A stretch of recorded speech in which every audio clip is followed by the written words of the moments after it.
ሰላም ጤና ይስጥልኝ እንዴት ናችሁ? ለዚህ ቻናል አዲስ ከሆናችሁ ሰብስክራይብ በማድረግ ቤተሰቦች እንድትሆኑ ጋብዛለሁ። ቪዲዮ ላይክ በማድረግ ጀምሩት። እንዲሁም ቪዲዮውን አይታችሁ ሲጨርሱ የእናንተን ሀሳብ አስተያየት ኮሜንት ላይ አስቀምጡልኝ። እንግዲህ ዛሬም እንደተለመደው በአዲስ ቪዲዮ መጥተናል። ዛሬ እንግዲህ የአብርሽ ወንድም መጥቷል፣ ዴቭ ማለት ነው። እንግዲህ ዴቭ ስልችት ያለው ይመስላል። ሁሉም ነገር እንግዲህ ድክም ብሎታል። እውነት ለመናገር የነ አብርሃምና የሩታ ጉዳይ ማለት ነው። እንግዲህ ሁለቱንም ዛሬ ቀጥሯቸዋል። የቀጠራቸው ደግሞ እንግዲህ ጋሽዬ ልከውት መጥቷል ማለት ነው። እንግዲህ ጋሽዬ ነገሮችን እንዲያስተካክል ልከውታል ማለት ነው። ከዚያም አልፎ እንግዲህ ሙሉ ቤተሰቡ እንግዲህ እጅግ በጣም እንደተቆጡ እንደተናደዱ በእነዚህ በሁለት ልጆች ምክንያት እንግዲህ ሲናገር ነበር ማለት ነው። ያው እንግዲህ በእነዚህ ልጆች ምክንያት ዴቭ ራሱ ብዙ ነገሮችን አሳልፏል። ብዙ ጊዜ ይመክራቸዋል፣ ይቆጣቸዋል ምናምን። ሁለቱም ግን ያው ለጊዜው እሺ ይሉትና ከዚያ በኋላ ደግሞ ወደ ነበሩበት ነው የሚመለሱት፣ ብዙ ጊዜ እንዳየናቸው ማለት ነው። እንግዲህ ዴቭ ዛሬ የተናገረው ነገር አለ ማለት ነው። እንግዲህ ሁለቱንም ጠርቶ በተለይ ደግሞ ሁለቱንም ሊቆጣቸው እንደመጣ እንግዲህ አስረግጦ ሲናገር ነበረ። እውነት ለመናገር ሁለቱም ልጆች ከዛም የበለጠ ነገር ቢያደርጋቸው ይገባቸዋል ብዬ አምናለሁ። በቃ ምክንያቱም በጣም ብዙ ጊዜ አድክመውታል፣ እሱንም ዴቭንም ማለት ነው። ይመክራቸዋል ምናምን፣ እሺ ይሉታል፣ ይስማማሉ። ከዛ ደግሞ መልሰው እዛው ቦታ ላይ ነው ያሉት እና እንግዲህ ዴቭ ምንድነው ሲለንም የነበረው በቃ አብረው ተስማምተው ልጃቸውን የሚያሳድጉበት ነገር ቢፈጠር መልካም ነበረ።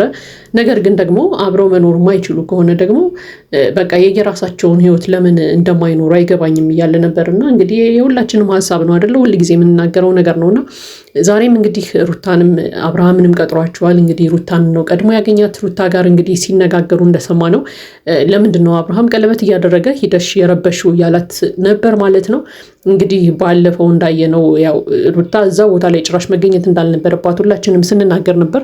ነገር ግን ደግሞ ያ ሀሳቧ አብርሃም ቀለበት የሚያደርግበት ቦታ ላይ የመሄድ ሀሳቧ ደግሞ የሩታ እንዳልሆነ ሁላችንም ገምተን ነበረ። በቃ ሩታ ይህንን ነገር አታስብም፣ ገፋፍተው የወሰዷት ዳኒና ሜሪ ናቸው እያለን ነበርና ሩታ ራሷ አረጋግጣልናለች ማለት ነው። ምንድነው ስትል የሰማናት እኔ እዛ ቦታ ላይ ለመሄድ አላሰብኩም ነበረ፣ ሜሪ ግን የማሳያችሁ ነገር አለ፣ ይህንን ነገር ደግሞ ማየት አለብሽ ብላ እሷ ናት ይዛኝ የሄደችው እንጂ እኔ በፍጹም የመሄድ ሀሳብም አልነበረኝም።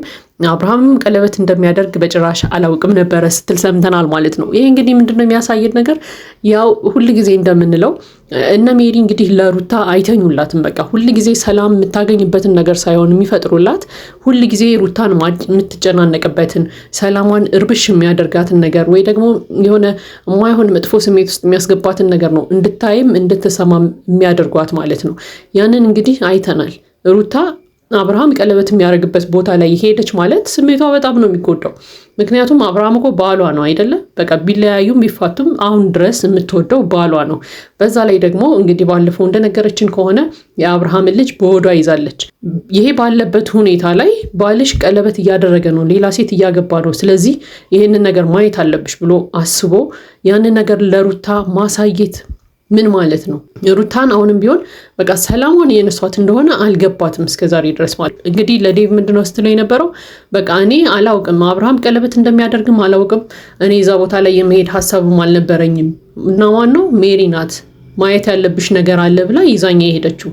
ከዛ ስንሄድ የአብርሃም ቀለበት ነው። ከዛ በኋላ እነሱም ዲስሪስፔክት ስላደረጉን እኛም ደግሞ በእኛ በኩል ምላሽ ሰተናቸዋል እያለች ስታወራ ሰምተናል ማለት ነው። ይሄ በጣም ነው የሚያሳዝነው። ሜሪ እዛ ቦታ ላይ ሩታን ስለወሰደቻት የሩታ ስሜት ተጎድቷል። በቃ አለቀ። እነ ሜሪ እዛ ቦታ ተገኙም አልተገኙም ስሜታቸውን የሚጎዳ ነገር የለም። ለሩታ ግን ትልቅ ህመም ነው የሚሆንባት። ስለዚህ እዛ ቦታ ላይ እንግዲህ እንድትገኝ ያደረጓት ዳኒና ሜሪ ናቸው ማለት ነው። ይሄ ደግሞ እንግዲህ ትልቅ ሴራ ነው። ሩታ ግን እስከዛሬ ድረስ አልገባትም ማለት ነው። ለማንኛውም ግን እንደዛ ማድረግ አልነበረብሽም እያለ እንግዲህ ዴቭ ሲነግራት ነበረ። በቃ የራሳችሁን ኑሮ ኑሩ፣ የማትስማሙ ከሆነ አብራችሁ ለመኖር አንድ ላይ ለመሆን የማታስቡ ከሆነ የየራሳችሁን ህይወት ኑሩ፣ ቤተሰብ ጭምር አታሰድቡ፣ በቃ ቤተሰብን እያሰደባችሁ ነው እያለ እንግዲህ ሲገስጻቸው ሰምተናል ማለት ነው። እንግዲህ ቆይት ብሎ አብርሃምም ተቀላቅሏቸው ነበረ። አብርሃምም እንግዲህ እኔ የራሴን ኑሮ እየኖርኩ ነው፣ እሷ ናት እየረበሸችኝ ያለችው እያለ ነበር። እንግዲህ ዴቭም ከዚህ በኋላ አንተም ብትሆን ሩታን በምንም አይነት መልኩ እንዳትረብሻት፣ እሷም የራሷን ኑሮ ትኖራለች፣ አንተም የራስህን ኑሮ ኑር እያለው ነበር ማለት ነው። እንግዲህ ሩታ ያው እውነት የሆኑ ውሸት አናውቅም፣ ግን አንድ ነገርን ስትናገር ሰምተናል። ትላንትና እንግዲህ ልዑልን አንተ ጋር ይቆይ ብላ ስትናገረው ሰምተን ነበረ። ልትሰጠው ስትፈልግ ከዛ ደግሞ የሚሄድበት ቦታ ላይ ምናምን ስትለውና እሱ ደግሞ እንግዲህ መያዝ እንደማይፈልግና ልዑል እሱ ጋር መቆየት እንደማይችል ሲነግራት አይተናል ማለት ነው ቪዲዮ ላይ። ነገር ግን ያው ከቪዲዮ በኋላ ደግሞ እንግዲህ ብዙ ጥያቄዎችን ሲጠይቀኝ ነበረ። የት ነው የምትሄጂው? ለምንድን ነው የምትሄጂው? መቼ ነው የምትሄጂው? ምናምን እያለ ሲጠይቀኝ ነበረ ብላለች። ያው አብርሃምም እንግዲህ እኔ በፍጹም እንደዚህ አይነት ወሬ እሷ ጋር አላወራሁም እያለ ነበረ። ሩታም እንግዲህ እንደዛ ብሎ ጠይቀኛል ምናምን እያለችው ነበረ። እንግዲህ ያው በቦታው ስላልነበርን ብሏል አላለም፣ ወይም ደግሞ እሷ ዋሽታለች አልዋሸችም ማለት አንችልም። ነገር ግን ያው እንደሰማነው ከሆነ አብርሃም ያው ከቪዲዮ ጀርባ የት ነው የምትሄጂው? ለምንድን ነው የምትሄጂው? ምናምን ብሎ ጠይቆኛል ስትል ሰምተናል ማለት ነው። ለማንኛውም ግን የሆነው ሆኖ እንግዲህ አብርሃም ደግሞ ውሸቷን ነው፣ እኔ እንደዚህ አይነት ጥያቄ በፍጹም አልጠየቅኩም፣ ካሜራ ፊት ለፊት ያወራሁትን ነገር ብቻ ነው ያወራሁት፣ ከካሜራ ጀርባ ምንም አይነት ነገር አላወራኋትም እያለም ተደምጧል ማለት ነው። ለማንኛውም እንግዲህ ዴቭ ራሱ ለምንድን ነው ልዑልን ልትይዝላት ያልፈለግከው? መያዝ እኮ አለብህ ምናምን ሲለው ነበረ። በጣም የሚያስቀው ነገር አብርሃም ምንድን ነው ሲል የሰማ ነው እኔ ግዴታ የለብኝም ልዑልን የመያዝ ግዴታ የለብኝም እያለ ሁላ ነበር ማለት ነው። እና በዚህ ነገር እንደውም ወንድሙ ሁላ ሳይገረም አይቀርም። እንዴት ነው ግዴታ የለብኝም የምትለው? ልጅ እኮ ነው የመያዝ ግዴታ አለብህ እያለ እንግዲህ ሲነግረው ሰምተናል ማለት ነው።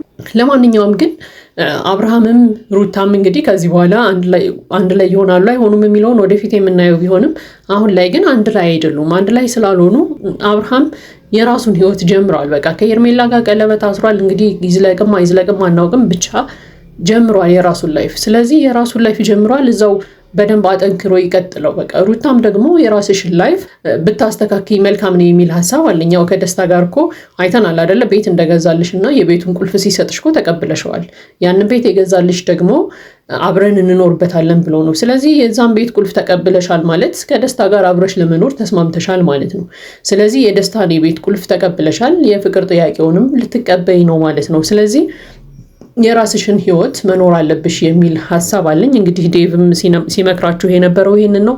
ቤተሰቡ በሙሉ ተቆጥቷል።